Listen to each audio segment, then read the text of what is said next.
everyone. Welcome. I am so glad to be here today with all of you. Thank you for joining us.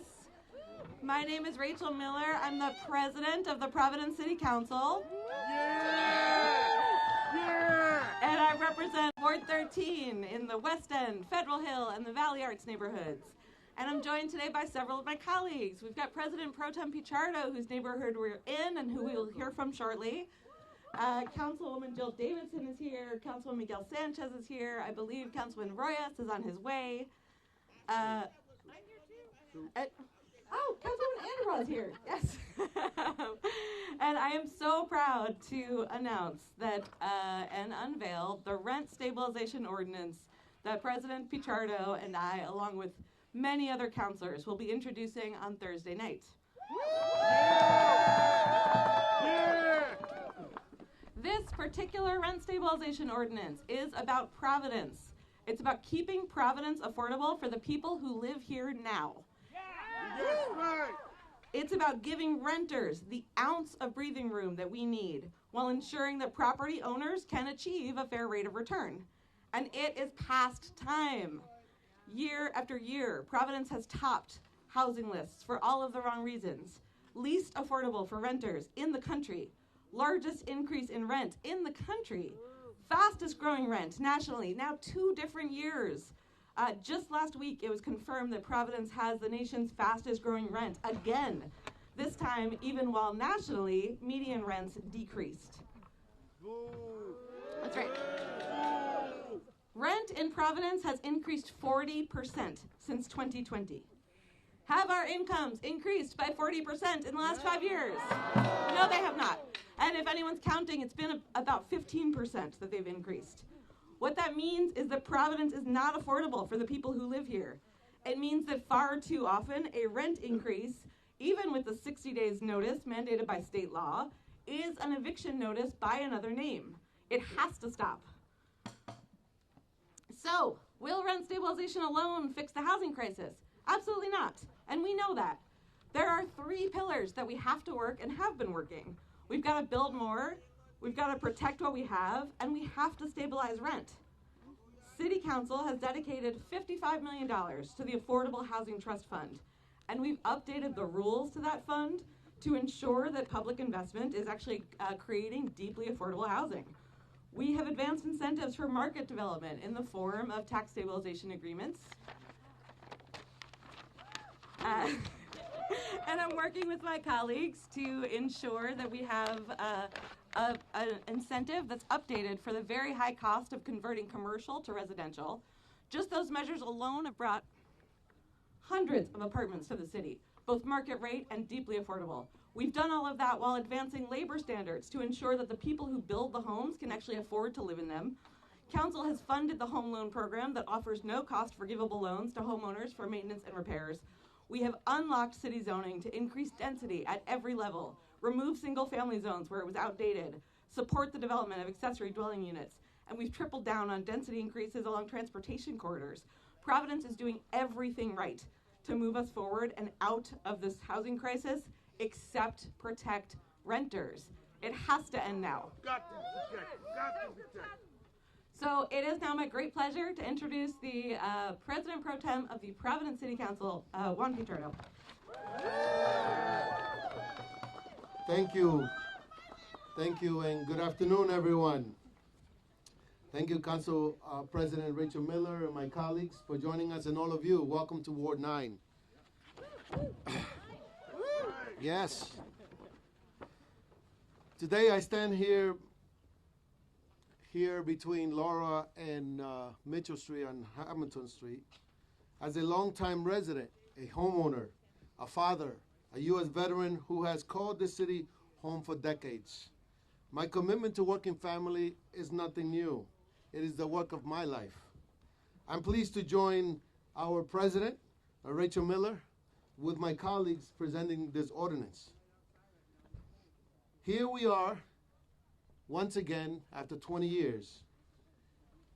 I say 20 years because as a activist 20 years ago and then as a state senator, I fought for and to ensure that our residents had quality housing in our community. I also want to welcome Dr. Eric Hershon from Providence College, who's been at this fight for over 25 years. Yes, he deserves that applause. Yes, he does. Yes, he does.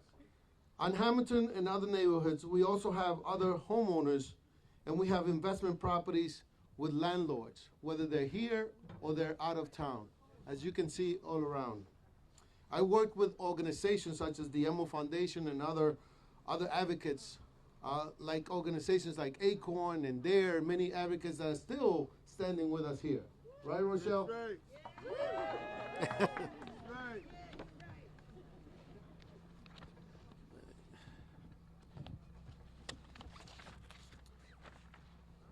20 years ago, when the housing crisis of 2005 gripped Rhode Island, I stood in these same neighborhoods in the state Senate and fought against predatory loan practices.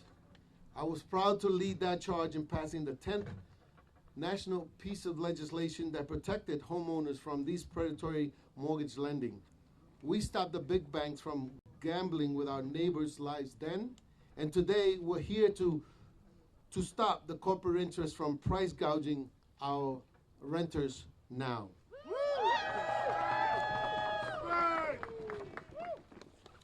We are in a new kind of crisis. Providence is currently the least affordable rent market in the country. In neighborhoods like Elmwood, South Providence, and other neighborhoods, rent increases aren't just numbers on a page. They are eviction notices in another name. When rent jumps 40% in 5 years while income stay flat, we aren't just losing tenants, we are losing the soul of our city. Rent prices are too high. And just this month, according to the apartments.com, the average rent for a 2-bedroom apartment in Providence, January 2026, was $2,600. You need over $100,000 to afford that. This market will not regulate itself anytime soon.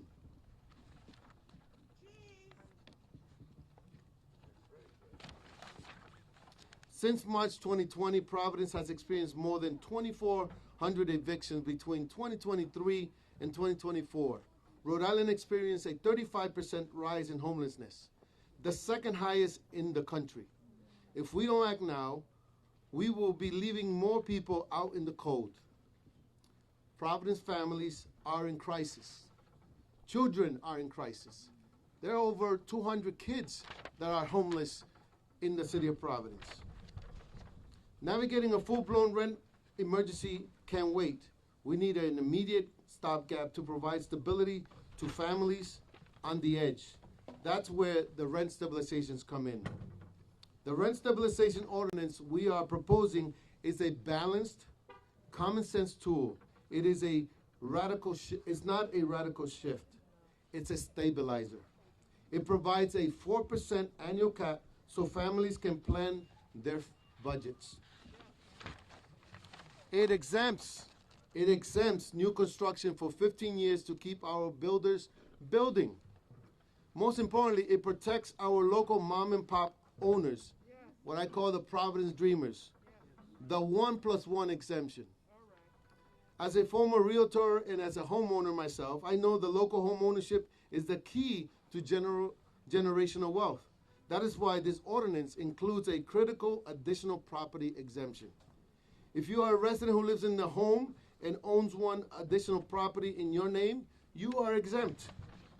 We are targeting the large-scale corporate entities, let's be clear, that treat our blocks like stock portfolios, not the grandmother in Ward 9 or other neighborhoods or other wards who rent out the second floor or triple-decker. We are protecting the neighbors who treat their tenants like family. This ordinance gets to the heart of the issue. It regulates rent by ensuring large corporate property owners not raise the rent 4% annually, with some exemptions. Almost done. It's getting cold. The ordinance exempts owner-occupied homes and one additional property owned by the individual because, and again, what I'm talking about is is our neighbors, both homeowners and renters, the little guy, the one that invests in our neighborhoods, who want stable tenants, are already doing the things the ordinance proposes. I'm proud of this proposal, and so are my colleagues behind me. It is a common sense approach that allows us to stabilize costs of renters while maintaining our existing housing stock and supporting neighborhood landlords, all without slowing down the development we desperately need. In conclusion, building our way out of this crisis will take time, but our families cannot wait. We need to increase supply, we need to protect our housing stock, and we need to stabilize rents now. I fought this battle before, and I know that when we protect the people who call Providence home, the entire city, we all win. Thank you.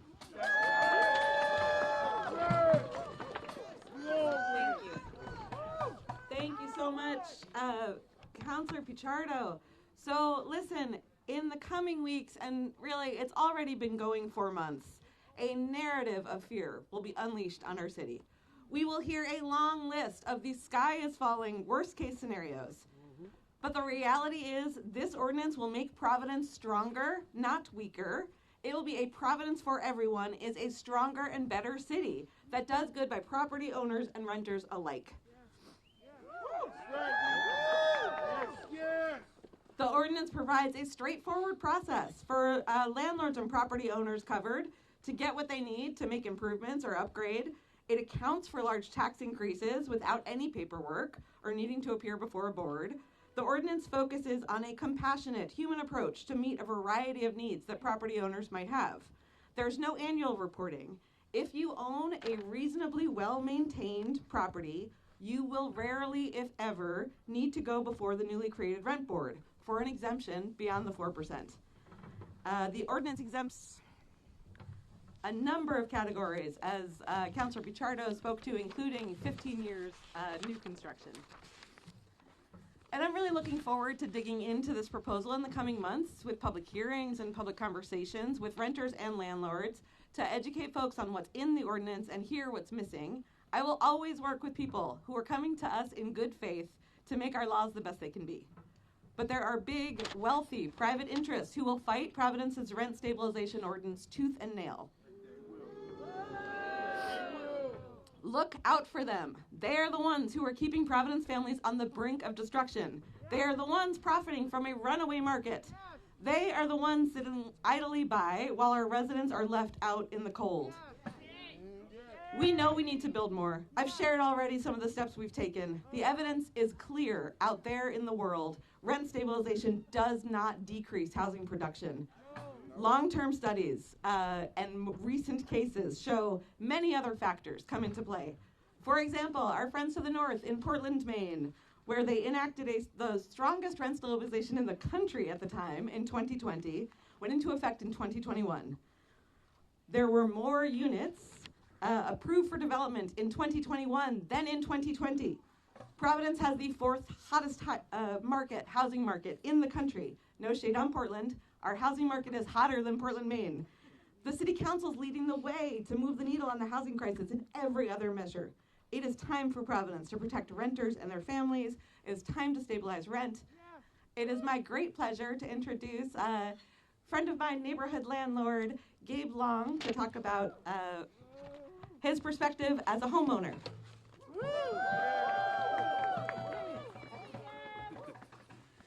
Thank you, Rachel. Thank you for inviting me to speak here today. My name is Gabe. I'm a born and raised Rhode Islander, and I've lived in Providence for 10 years. We desperately, desperately need this ordinance. I fall into the category of landlords that this ordinance makes a carve out for because I live in the building where I have a rental unit and I own one other property. A few years ago, when the house next door to me went up for sale, I was worried. I was concerned that a Boston or New York real estate investment company was going to buy it in order to squeeze every single possible dollar out of it. But I got lucky. A local couple bought it, and while they don't live there, they come by to rake the leaves in the fall. They make sure that there's salt on the sidewalk when it snows. It's their one investment property, and they care about it. And same as me, they want long-term tenants because They want stable income. They don't want to jack up the rent every chance they get in order to give a theoretically improved return on investment presentation to a room full of shareholders. They're the kind of landlords that we need in Providence, and this ordinance gives people like them a leg up over corporations that simply view our neighborhoods as a set of assets to be exploited. And following up on what Rachel said, I want to address the idea that's currently being pushed by big money corporate interests that somehow regulating the housing market is going to make Providence less affordable. Look around. This is what the market created, one of the least affordable cities in America. We have to take action, we have to intervene, and this is the right way to do it. These councilors have carefully crafted an ordinance that is not going to interfere with new construction, that is going to protect small local landlords who are the people that we need taking care of our city because they care about it. This is the right action for this moment, and so as a landlord, I fully support it. And I do want to say just one other thing. I can't be handed a microphone and asked to talk about our city without saying this. Fuck ICE. They have no fucking place here. Amen. I would now like to introduce Yuvia Troche-Rose.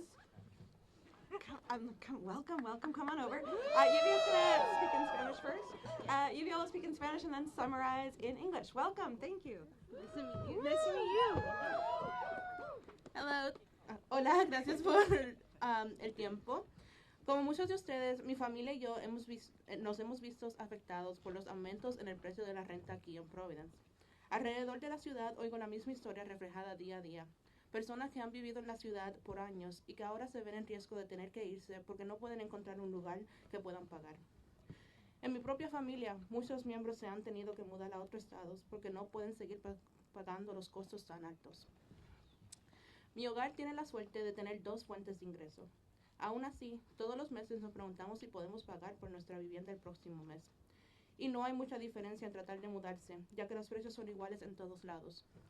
Sé que probablemente todos hemos tratado de encontrar otra vivienda y visto los precios inflados, donde hasta solo una habitación en un apartamento compartido cuesta hasta $1,000 y adelante.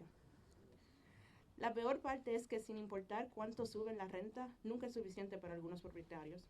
La familia de mi papá rentaba la misma propiedad por más de 30 años. Primero la rentaba mi tía abuela y luego mi papá, hasta que los dueños vendieron la propiedad y 2 años después los nuevos propietarios le dijeron a mi papá que se tenía que ir porque iban a rentar el apartamento a alguien más. Solo le dieron 2 semanas a mi papá para mudarse y como pueden imaginar no fue tiempo suficiente para él encontrar un nuevo apartamento. Él tuvo la suerte de poder pagar por alojo temporal a través de Airbnb, pero aún así terminó sin hogar permanente y con poca habilidad de ahorrar para los costos de un nuevo apartamento, además de una mudanza repentina. Por casi 4 meses, él estuvo así, teniendo que cambiar de alojo entre alojo cada pocas semanas hasta que al fin pudo encontrar un apartamento nuevo. Mi papá fue privilegiado en tener un trabajo que le pagaba relativamente bien. Gracias a eso pudo pagar por esos alojos temporarios, pero para la mayoría de nosotros ese no es el caso. Solo un cambio en la renta que no podemos pagar, solo una venta que no les importa más el dinero que las personas, solo una cosa que vaya mal y nos podemos ver sin un lugar de donde vivir. Tenemos que luchar contra las pólizas de rentas abusivas y esto empieza apoyando las ordenanzas como la estabilización de renta, porque ninguno de nosotros debería tener miedo de quedarse sin un hogar. Now, in English, like many of you, my family and I have seen ourselves impacted by the rise in rent prices here in Providence. Around the city, I hear the same story reflected every day. People who have lived in the city for years and who now find themselves at risk of having to leave because they can't find a place they can afford. Within my own family, many have had to move to other states because they can't keep paying such high costs. My home is lucky to have 2 sources of income. Even then, every month we wonder if we will be able to afford our rent next month. And there's not much difference in trying to move, given that the prices are the same everywhere. I know we've all probably tried to find another home and seen the inflated prices where even just a room within a shared apartment can cost $1,000 and more. The worst part is that no matter how much they raise rent prices, it's never enough for some landlords. My dad's family rented the same place for over 30 years. First, it was rented by my great aunts and then my dad. until the owner sold the property, and 2 years later, the new landlords told my dad he had to leave the home because they were going to rent the apartment to someone else. They only gave my dad 2 weeks to move, and as you can imagine, that wasn't enough time for him to find a new apartment. He was lucky enough to be able to afford temporary housing through Airbnb, but even then, he was without a permanent home and had little chance to save up for the cost of a new apartment plus the sudden move. For almost 4 months, he was like this, needing to change from dwelling to dwelling every few weeks until finally he was able to find a new apartment. My dad was privileged in having a job that paid him relatively well. It was thanks to this that he was able to afford those temporary living spaces, but for most of us, that's just not the case. Just one rent change we can't afford, just one sale to those who care more about profit than people, just one thing going wrong, and we can find ourselves without a place to live. We have to fight against abusive rent policies, and this starts by supporting ordinances like rent stabilization, because none of us should have to fear losing our home. That's right. Thank you so much. And I would now like to introduce Justice Gaines, Providence renter as well. Where's Justice?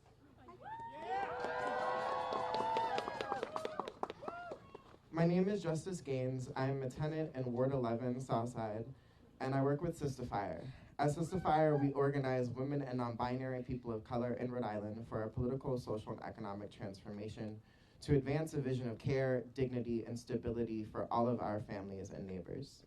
Today, we are here to support rent stabilization in Providence, a crucial step towards achieving that vision. When I moved into my first apartment in Providence, my roommates and I spent the first 24 hours cleaning because the previous tenants had left it absolutely filthy. The couch that came with this furnished apartment was soiled by their cat, which was still in the home, by the way, because the landlord had done nothing to ensure that the space was livable or clean in between tenants. We didn't get our security deposits back at the end of the lease. In a different apartment, I was living with friends, one of whom was the landlord. As the conflict in the house rose and the relationship soured, so did the maintenance of that apartment. 2 of us decided to move out, but it took 4 months to find a new place because everything was so expensive. And when we found our spot, we were paying over $500 more each month for less space than we had had. Across our city, residents are paying higher prices for rent without improvements in quality or increases in wages. Sister Fire members have shared dozens of stories, many far more appalling than this. Stories of rent increasing year to year while appliances and windows remain broken. Landlords looking for rent every month, but unresponsive to concerns about pests or mold in the house. New parents out of work to care for their newborns, facing rent spikes that threaten their family's entire home. Young people choosing between eating dinner this week or having enough money to pay rent on the first. Folks who've been pushed out to Cranston, Pawtucket, Woonsocket, who can't raise their families in the city that raised them because the prices got too high. Sister Fire supports rent stabilization because our housing system should be rooted in care and dignity for all, not profit for the few. By limiting rent increases to 4% maximum per year, rent stabilization provides predictability for tenants to plan for our future, to budget without exorbitant, unexpected increases in our living cost.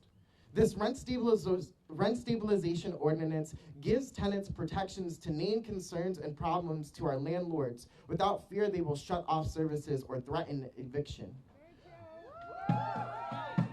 Rent stabilization prevents corporate developers and property managers who see tenants as dollar signs on a spreadsheet. Tenants are not numbers, we are human. Housing is a human right, not a commodity. Care belongs at the center of public life. Our housing system must start with care. A caring city does not price people out of their homes. A caring city does not force people to choose between food and shelter. A caring city does not punish people for making sure their home is safe to live. A caring city does not make you earn a roof just to make someone else $1. Rent stabilization is one step towards having a truly caring city where we can all afford to live, where we can afford to stay with our families and build our homes, build in our homes. A space of care, dignity, and rent stability. Whose streets? Whose homes? Whose streets? Whose homes? Let's pass rent stabilization now. Thank you, Justice, and thank you, Sistifier. There are many organizations and neighbors here today, including Sistifier, Direct Action for Rights and Equality, Reclaim is here today, the Council of Churches, SEIU 1199, I believe the Teachers Union, I believe I saw someone from the Teachers Union, ONA, Olneyville Neighborhood Association. Who else? Prism is here, of course. Who else am I missing?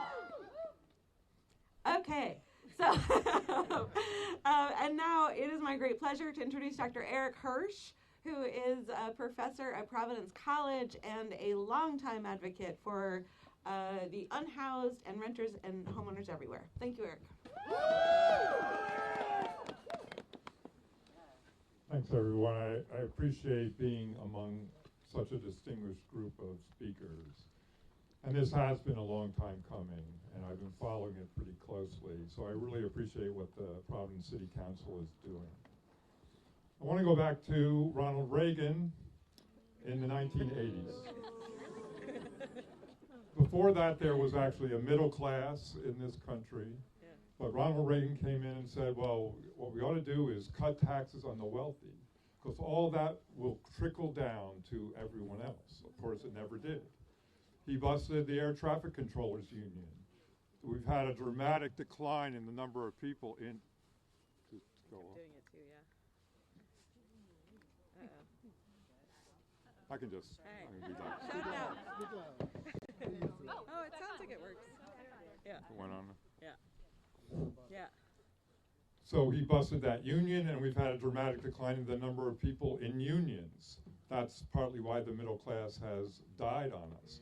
He eliminated support for new construction of public housing.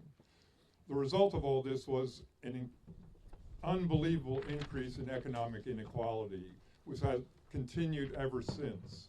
But what people don't talk about is what impact that had on housing production. Since Reagan, the entire industry in Rhode Island hasn't built any middle-class housing, certainly not low-income housing, government subsidy. And poor people tend to live in middle-class housing that has gotten old. Yeah. And all of these buildings here, who have lower-income people, many of them in these buildings, these were originally built for middle-class people who moved out and lower-income people moved in. That filtering process doesn't happen when you stop building middle-class housing, and you're certainly not going to build low-income housing because that's not profitable. So that's what has happened to the rental market. That's why rents have gone up as high as they have. And as I keep saying Senator Pichardo, but Councilor Pichardo was saying, you really have to talk about not average rents, but the average rent for a new apartment, to get an apartment that you're going to move into. Those are at $2,500, $2,600 a month. You need $100,000 to afford that. How many people in Providence make over $100,000? So what we have here is market failure. Market failure. The private housing market doesn't serve well over half of the households in Providence. So when the opponents of this are saying, well, this is going to create changes in the market and that'll be bad. Well, it's already a complete and utter failure now.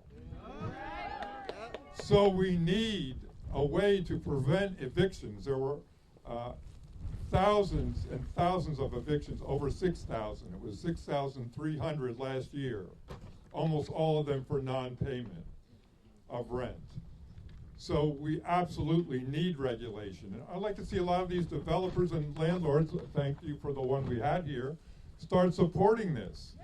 Given all the exemptions that were put in, I might not have put all those in, but given those exemptions, they aren't going to have any problem in terms of doing what they need to do, if they're going to maintain their building, if they're going to rehab, if there's new construction.